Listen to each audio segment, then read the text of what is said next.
कि भाई इनको तो अंतर ध्यान होना भी नहीं आता है, ये विद्या भी इनको नहीं आती अंतर ध्यान होने की।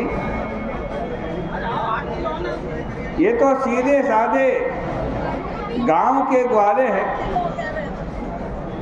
हम लोगों के अपने हैं। जिन लोगों ने इनको ईश्वर बना रखा है वे ही तरह तरह की बातें इनके बारे में कहते हैं। हमारे भोले भाले लाला ने हंसी हंसी में किसी गोपी की ओढ़नी ओढ़ ली और हम सोचने लगे वो कहाँ चले गए, अंतर ध्यान हो गए। वो अंतर ध्यान होकर के कहीं गए नहीं है,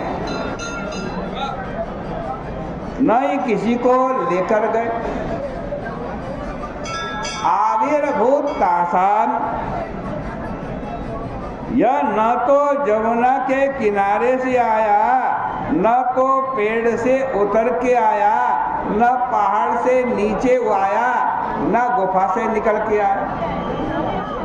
आविर्भूत तत्रैव, वहीं उसका आविर्भाव हो गया। यदि उसने कोई गलती की होती तो उसके चेहरे पर उदासी होती। वो तो यहाँ खिलखिला करके हंस रहा है।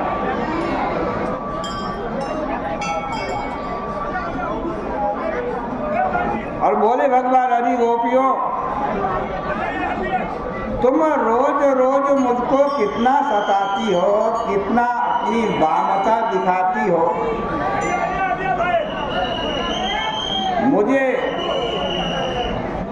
सताती हो और आज मैंने तुम लोगों को जरा सा अपना बांकापन दिखा दिया तो हाय हाय करके हाथ जोड़ने लगे। देखो, प्रतिज्ञा करो, आज से कोई हमारे सामने ना नुकुर नहीं करेगी। जैसे मैं कहूँ वैसे ही तुम्हें बोलना होगा। तुमने रो रो करके बता दिया कि तुम्हारे मन में क्या है। तुम्हें चाहिए अधरामृत, वक्षस्थल पे मेरे चरणारविंद। लो, वो मैं सब लेकर के आया। यहाँ देखो, अब तक गोपियों के मुख में स्मयमान था, किंतु अब तो भगवान के मुखाम्बुज में स्मयमान आ गया, यानी मुस्कुराहट आ गई।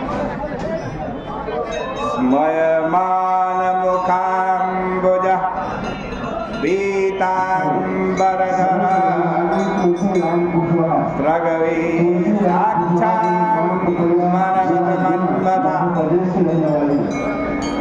देखो, यहाँ पर पीताम्बर स्रगवी हमारे यहाँ समास होते हैं, एक बहुपरी समास होता है, तो यहाँ बहुपरी से ही निर्वाह हो जाता है। लेकिन बीच में धरा शब्द घुस गया। इसका अर्थ महापुरुष लोग इस प्रकार कहते हैं कि भगवान श्री कृष्ण ने अपने पीताम्बर को हाथ में धारण किया, पीताम्बर धरा। जैसे कोई ऋणी व्यक्ति अपने ऋणदाता के सम्मुख आता है ना और कहता है कि हमको क्षमा करो, हम तुम्हारा कर्ज चुका नहीं सके। वैसे ही श्री कृष्ण करके गोपियों के सामने आए।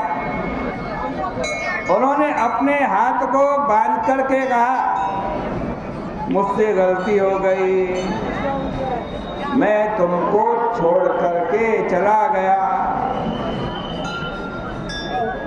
इस प्रकार से श्रीमद् भागवत महापुराण में भगवान प्रकट हुए हैं और भगवान का बड़ा सुंदर गोपियों के साथ वार्तालाप है, जिसकी चर्चा कल के प्रसंग में करेंगे। आज की चर्चा का यही विराम करते हैं।